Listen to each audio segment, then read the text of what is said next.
Hej, hej, dzień dobry moi mili, dzień dobry moi drodzy, ja witam się z Wami z Zanzibaru. Tu właśnie mój mąż wskoczył do wody.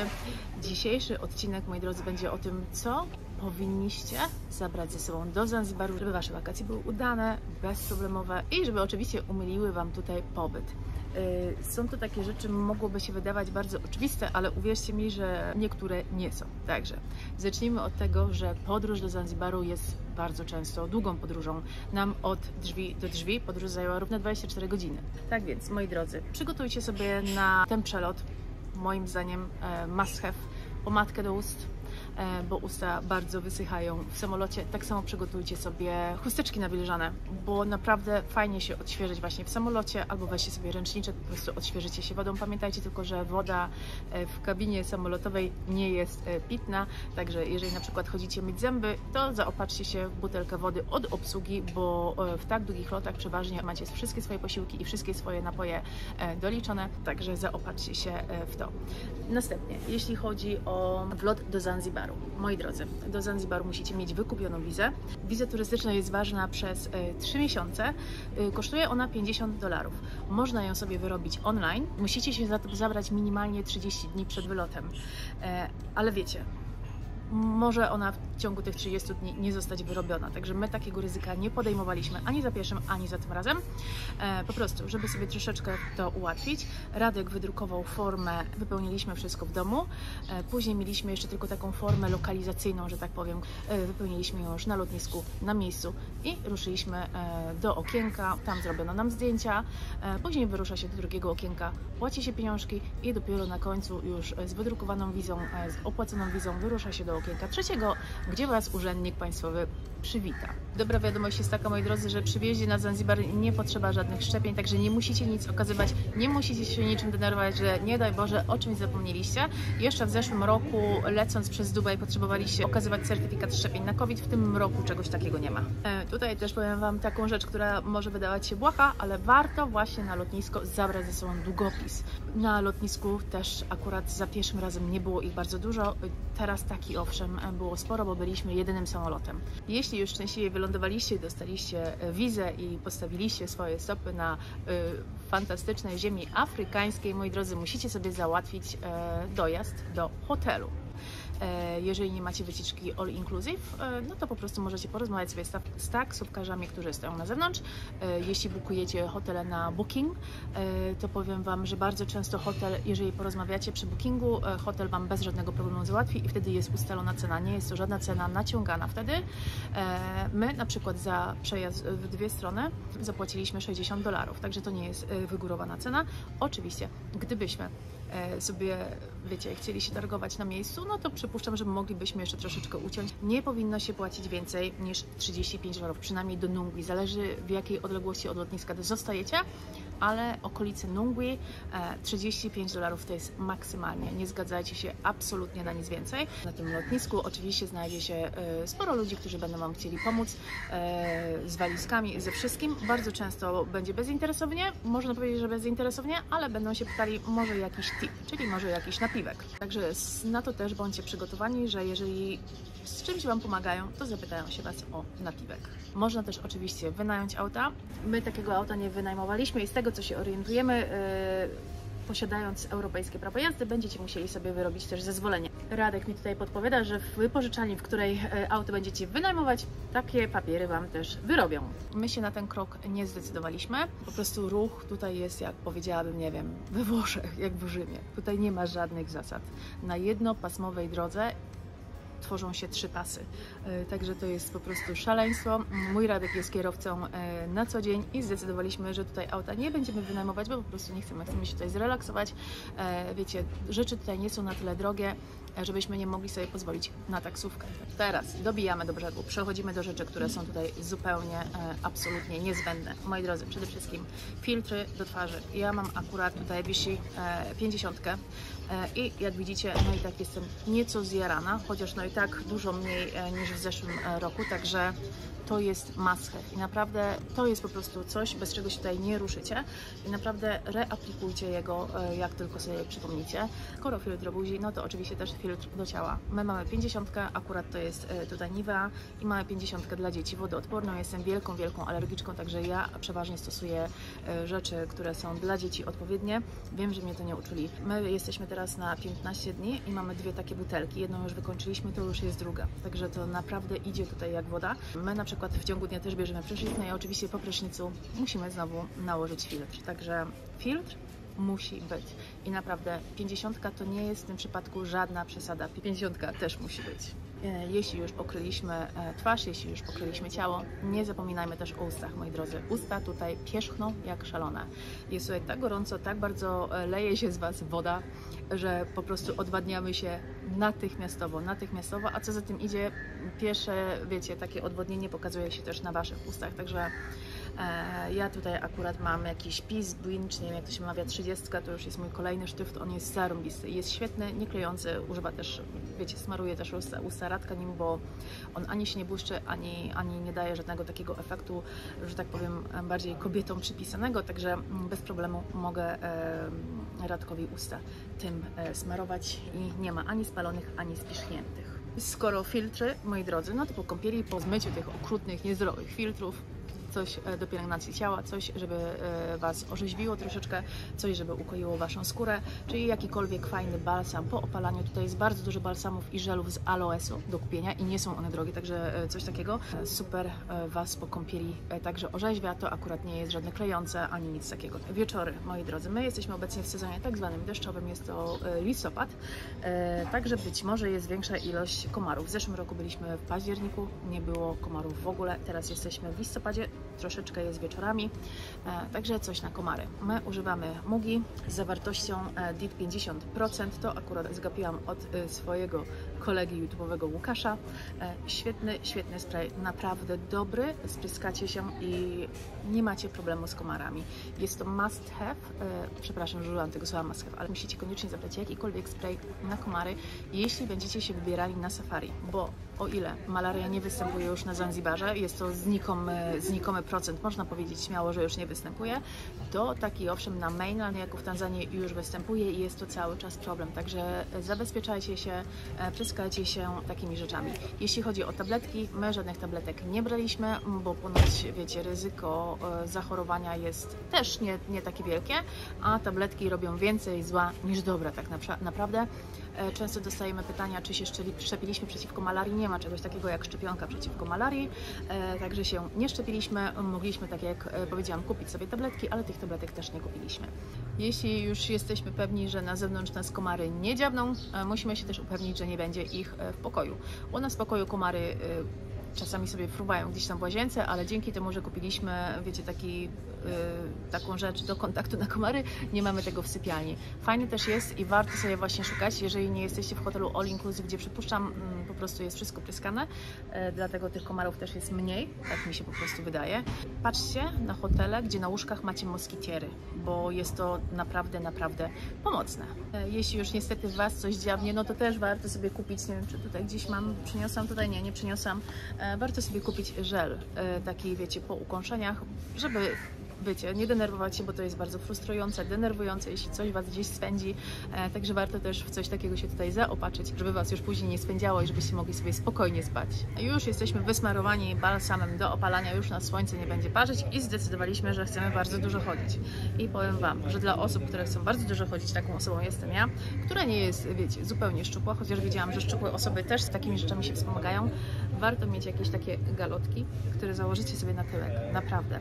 To jest tak gorąco, pot po Was po prostu cieknie, leci i wiecie, no idziecie, obcieracie sobie uda, co może być bolesne, co widzę czasami, ja już się nauczyłam właśnie tego tutaj w zeszłym roku, co może być po prostu czasami bardzo niekomfortowe. Widziałam panie, nie tylko panie, ale panów też, którzy po prostu chodzili szeroko.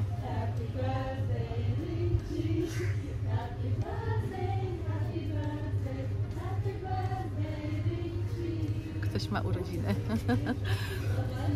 Także warto sobie właśnie kupić takie galotki. Ja swoje kupowałam na Amazonie i naprawdę ułatwia mi to życie. One wyglądają bardzo dobre, nawet jeżeli je włożę tylko na strój kąpielowy, wyglądają po prostu jak leginsy i sobie w nich śmigam cały dzień. Przyjdę do domu, przepiorę, to jest taki materiał, że on zaraz od razu, moi drodzy, schnie. Także rewelacja. Mam czarne, mam takie cieliste i mam białe.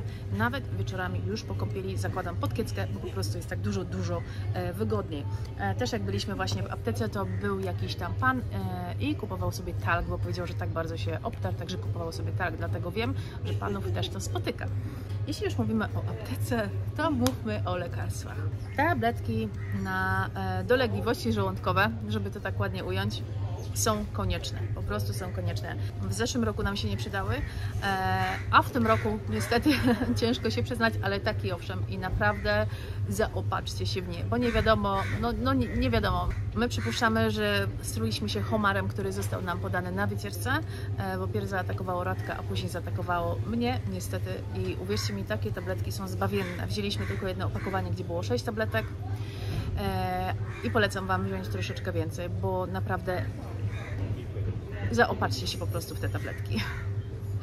Kolejna rzecz, moi drodzy, bez której się tutaj po prostu nie obejdzie, to są okulary. Ja nie wiem, czy widzicie, że nawet tutaj siedzę teraz w cieniu i troszeczkę już oczy mrużę. Tutaj jest słońce tak bardzo mocne, a jak jesteście na plaży, to ten biały piasek po prostu Was oślepia. Nieważne, czy jest słońce, nieważne, czy jest pochmurnie, ten biały piasek po prostu Was oślepia. Także okulary dobre, porządne, okulary z prawdziwym filtrem, nie jakieś byle jakie, tylko wiecie, takie ozdobne, że tak powiem, tylko prawdziwe okulary. Wydajcie pieniądze, Wasze oczy są bardzo drogie, także wydajcie pieniądze na dobre okulary.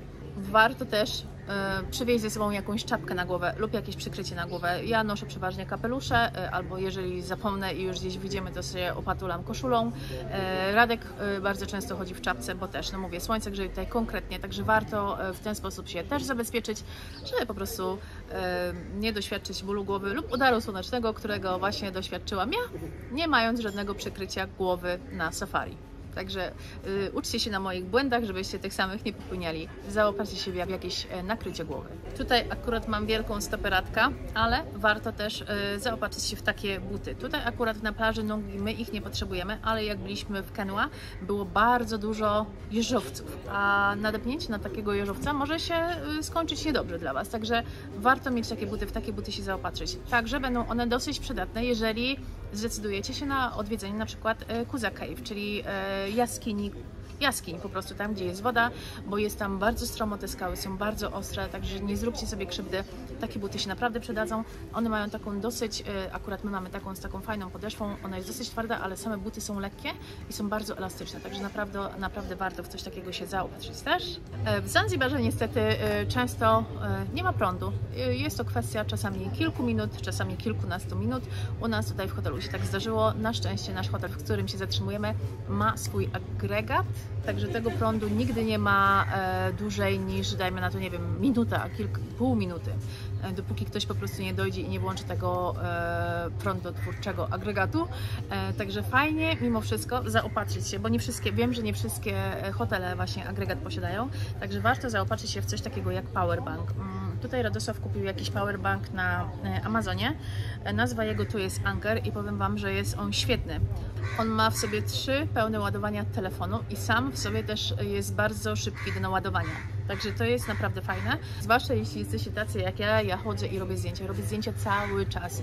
Tym razem tak dużo tutaj nagrywam, ale robię zdjęcia cały czas i moja bateria w telefonie bardzo szybko siada. Także wyobraźcie sobie, jesteście gdzieś na wycieczce całodniowej, siada Wam telefon i nie możecie robić więcej zdjęć. No troszkę szkoda, także warto się w coś takiego zaopatrzyć, a zwłaszcza jak mówię, że na przykład niektóre hotele nie mają tych agregatów, także warto mieć coś takiego, żeby się na następny dzień mieli swoje kamery, telefony naładowane. Jeśli już mówimy o ładowaniu, to w Zanzibarze w większości hotelów są wtyczki angielskie. W niektórych miejscach są zamontowane takie wtyczki uniwersalne, że możecie tam dać polską wtyczkę, amerykańską i angielską też. też, także, ale angielskie są głównymi wtyczkami używanymi tutaj. Coś, żeby się nie odwodnić. Moi drodzy, butelki termiczne. My kupiliśmy takie butelki w Anglii, w TK Maxxie, można też kupić, widziałam na Amazonie, można kupić w wielu miejscach. Temperatura wody tutaj lub jakiegokolwiek napoju chcecie zostaje zimna przez co najmniej 24 godziny. A jeśli kupicie sobie wodę butelkowaną, uwierzcie mi, jeżeli będziecie ją nosić po, nie wiem, 15 minutach, ona już jest ciepła. Nawet jeżeli kupicie zimną, 15-20 minut i ta woda już jest ciepła i bardzo niesmaczna. Także zdecydowanie polecam coś takiego. Wybierajcie takie, które same w sobie nie są ciężkie. Radosław akurat kupił dwie takie. Okej, one są. I to jest dosyć duża pojemność. Tutaj mamy prawie 2 litry. Także wiecie, z rana napełnimy i starczy nam to na dosyć długo. Jeżeli wybieracie sobie hotel, moim zdaniem ważne jest, żeby sobie wybrać pokój z klimatyzacją, bo wiem, że niektóre są też tutaj pokoje, które nie mają klimatyzacji, mają tylko wiatraki. Co prawda, słyszałam, że ludzie tutaj, którzy mieszkają, Europejczycy, którzy już tutaj mieszkają, mówią, że im się lepiej śpi bez klimy, bo organizm automatycznie sam reguluje po prostu swoją temperaturę, to my byśmy po prostu nie dali rady. Tu jest na okrągło, teraz mamy godzinę 11, teraz jest 30 stopni. W nocy jest cały czas po 27 stopni, także to jest upał naprawdę nie do zniesienia i klimatyzacja przynosi świetne ukojenie. Także bardzo polecamy, wynajmujcie sobie pokój z klimatyzacją. Większość hoteli tutaj ma już dostępne dla gości bezpłatne Wi-Fi, ale na przykład jeśli chcecie mieć ze sobą internet cały czas, my mamy na przykład zapasowy telefon i ten telefon mamy tutaj doładowany kartą. Nazywa się Zantel Tigo, można sobie doładować, tutaj normalnie idziecie i doładujecie w sklepie lub można też doładować sobie z Anglii. Na przykład my mieliśmy kartę z zeszłego roku z Anglii i Radek doładował ją będąc w Anglii. Warto tutaj dodać, moi drodzy, żeby nie kupować karty SIM na lotnisku. Skasują Wam tam za nią po prostu kokosy. Poczekajcie, dojedźcie sobie do hotelu i gdzieś przy hotelu zobaczycie pełno takich właśnie małych budek Zantel i tam sobie możecie kupić kartę. Na lotnisku za taką kartę za 2 tygodnie internetu skasują Was około $35. Jeśli sami będziecie doładowywać, to na tydzień na około 3 giga jest to koszt niecałych chyba $4. Także warto sobie samemu to zrobić. Nie dajcie się wrobić i nie płaćcie wysokich cen na lotnisku. Kolejna ważna rzecz, która umili Wasz pobyt tutaj, to, moi drodzy, ciuchy. Ciuchy starajcie się brać tylko z naturalnych tkanin. Nie kupujcie tutaj żadnego poliestru. Starajcie się brać wszystko, co jest albo z bawełny, albo z domieszką lnu, albo najlepiej lniane. Bo tak jak już Wam mówiłam, kąpiecie się, wychodzicie na zewnątrz i czujecie się, jakbyście się chcieli znowu przebrać. Także czym bardziej przewiewne ciuchy, tym lepiej. Kolejna ważna rzecz, moim zdaniem bardzo ważna. Szanujmy tutejszą kulturę. Pamiętajmy, że 99,9% populacji na Tanzanii, na Zanzibarze to muzułmanie. Co prawda nie są może do...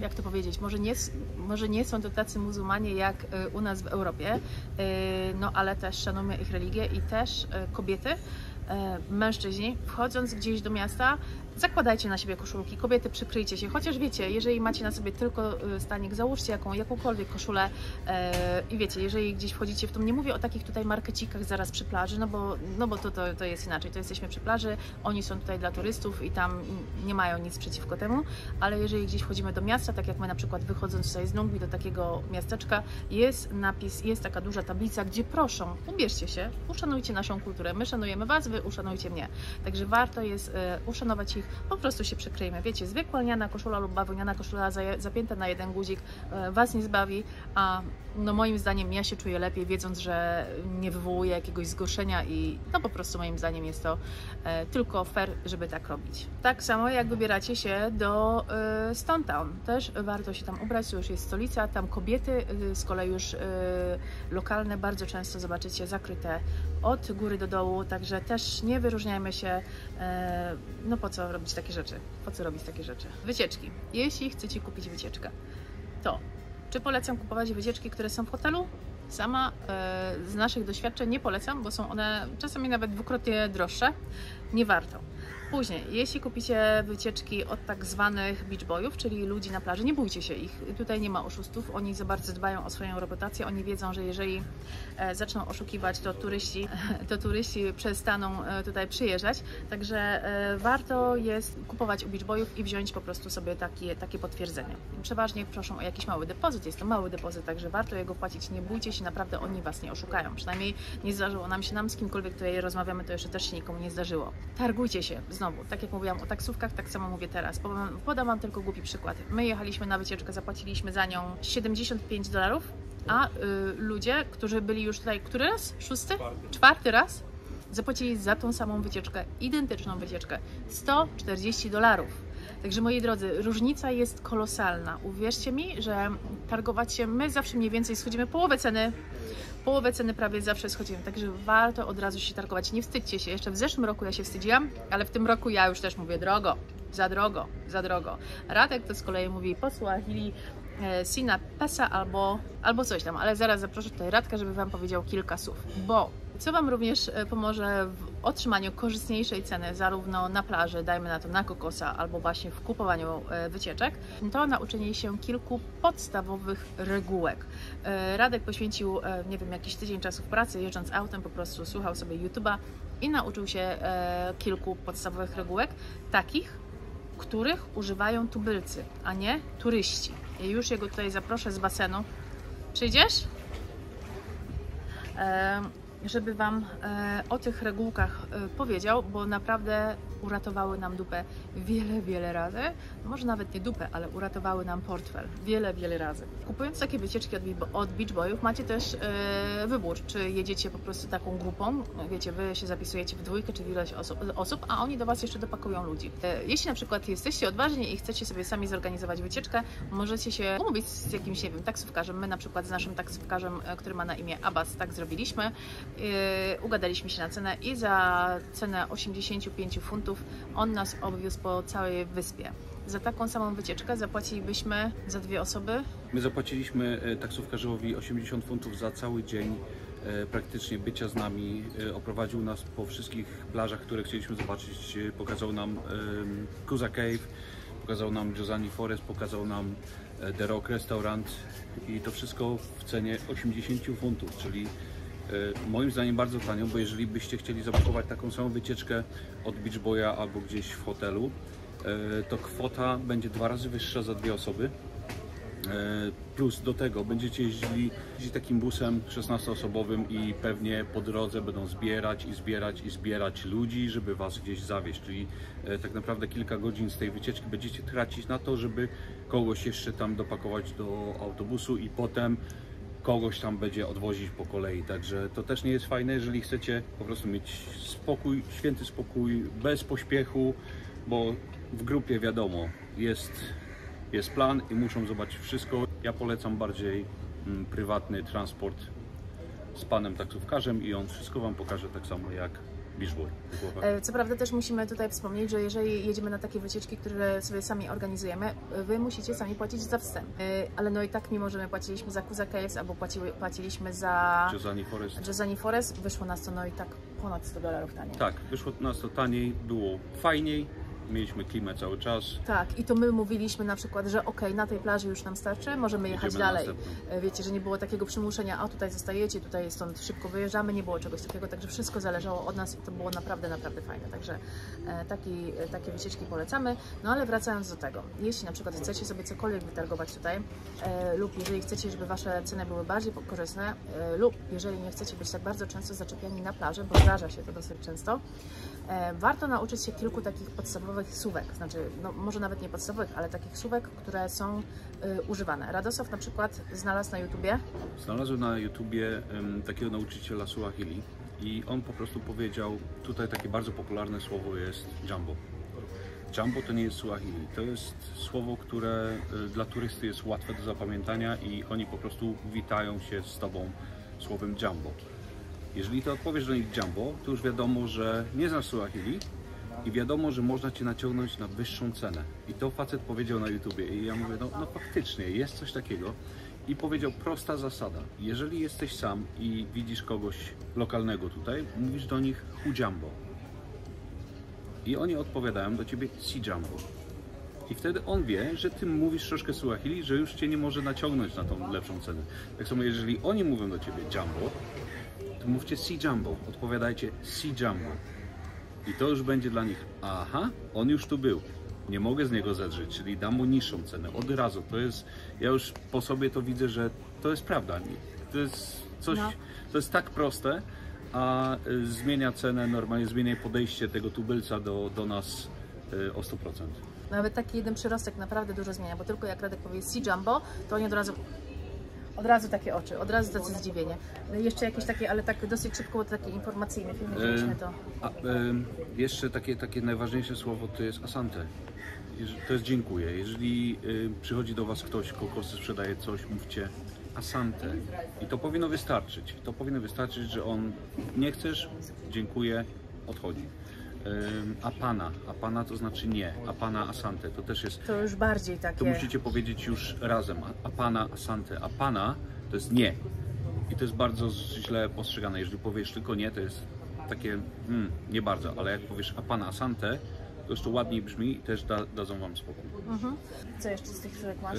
Jeszcze z tych słówek mam na przykład kaka, to jest bracie. Bracie, tak oni do siebie mówią. Dada, to jest siostrą. Możecie to w restauracjach stosować, kaka, bracie, dada, siostro i oni będą też Was inaczej traktować wtedy. Możecie też użyć na przykład sinapesa, czyli nie mam pieniędzy. To też bardzo często działa. Podchodzi do Was sprzedawca i mówicie sinapesa kaka. Sinapesa kaka, takim, wiecie, takim tonem właśnie, żeby nie było tak, nie mam pieniędzy. A oni oczywiście będą odpowiadać una pesa, czyli masz pieniądze. Na sinapesa. Idziecie dalej, koniec. Nie ma w ogóle żadnej dalszej rozmowy. Dają Wam spokój. Warto nauczyć się kilku słówek Swahili. Na pewno Wam to pomoże i na pewno lokalni ludzie będą Was inaczej traktować, bo to jest bardzo niespotykane tutaj, żeby biały człowiek mówił Swahili. Bardzo. I oni się bardzo cieszą i bardzo to doceniają i bardzo to szanują, nie? Że I zawsze się mnie pytają, a gdzie się nauczyłeś Swahili? Jak długo się uczyłeś? A mówię zawsze 2 dni. Wow. Także warto, moi drodzy, warto. Jeśli chodzi o wybieranie pieniędzy, moi drodzy, tutaj no to jest pełno bankomatów wokoło. Za 400 000, bo to jest największa kwota, którą możemy akurat wybrać tutaj przy banku. 400 000 shillingów to jest około na nasz, akurat na dzień dzisiejszy, to jest 132 funty 29 pensów. I bank skasował nas 3 funty 96 pensów, także tak to wygląda. Wiem, że w zeszłym roku gdzieś tam wybieraliśmy 600 000, nie?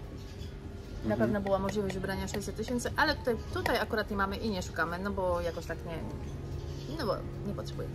Po zeszłych wakacjach dosyć często dostawaliśmy pytanie, czy możecie zabrać ze sobą na Zanzibar drona. Jak widzicie, możecie. My nigdzie nie mieliśmy żadnych problemów, na plaży nigdy nie mieliśmy żadnych problemów, można bez problemu latać. Jak już Wam wspomniałam, my jesteśmy teraz tutaj w listopadzie w tak zwanej krótkiej porze deszczowej. Powiem Wam, że ta krótka pora deszczowa jak dla nas jest bardzo, bardzo łaskawa, ale ja też wierzę w to, że my mamy wielkie, wielkie szczęście, bo okazało się, że przed naszym przylotem, my przyleciliśmy tutaj 18 listopada, a okazało się, że przed naszym przylotem mniej więcej od 1 właśnie do tego 17 dzień w dzień padało. My, jak jesteśmy, pada tylko i wyłącznie w nocy. Przez ostatnich kilka dni już nawet nie pada w nocy. W dzień padało raz, jedyny raz i to było przez godzinkę. Jest też druga pora deszczowa, która już jest dłuższa, zaczyna się ona w marcu, chociaż mówią, że się teraz przesuwa na kwiecień, od kwietnia do maja. Rozmawialiśmy właśnie tutaj z właścicielem hotelu, który nam powiedział, że w tym roku miał tutaj nowożeńców, którzy przyjechali w maju i moi drodzy byli przez 16 dni. Przez 16 dni padało cały czas. Przyznają oni, że sezony deszczowe są tutaj dużo bardziej deszczowe i obfite niż były w przeszłości, także miejcie to na uwadze. Co prawda jest dużo łatwiej kupić bilet, dużo taniej kupić bilet, ale jeśli chodzi o tą prawdziwą porę deszczową, czyli marzec, maj lub kwiecień, maj, nie zdecydowałabym się, bo widzę, jak tutaj może padać. Ta pora od drugiej połowy listopada myślę, że już jest w miarę bezpieczna. Jeszcze mała rada, moi drodzy, to jest nie taka wielka rada, ale dosyć przydatna. Nie wiem, czy wiecie, tutaj poziom nawilżenia powietrza jest na około 80-90%, także warto zabrać ze sobą takie wagi. Pamiętajcie, że tutaj lata się dosyć drogimi liniami lotniczymi, także one mogą słono za nadbagaż kasować, także warto jest mieć coś takiego, bo uwierzcie lub nie, ciuchy, które ze sobą będziecie zabierać, będą troszeczkę więcej ważyć niż jakie zabieraliście z miejsca swojego zamieszkania. Także warto mieć coś takiego, żeby wiedzieć, co sobie możecie jeszcze pozwolić kupić. No i przechodzimy do ostatniego punktu, a myślę, że w sumie najważniejszego, także powinien on być na początku, to moi drodzy, kasa, kasa, kasa, pesa, pesa, pesa. Tutaj mamy na przykład 10 tysięcy tanzanijskich szylingów. U mnie zobaczycie, że ja w filmach przeważnie wszystko dzielę na pół i to mi daje dolary. Ale takie 10 tysięcy to jest mniej więcej 4-4,5 dolara, zależy jaki gdzie macie przelicznik.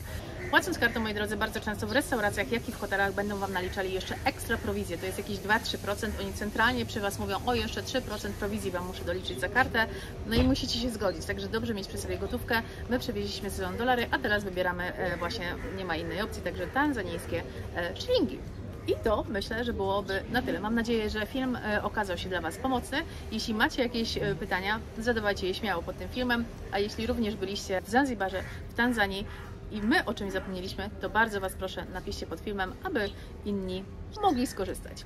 Ja Was bardzo pozdrawiam, żegnam się z Wami z ciepłego Zanzibaru i do zobaczenia kolejnym razem. Buziaki!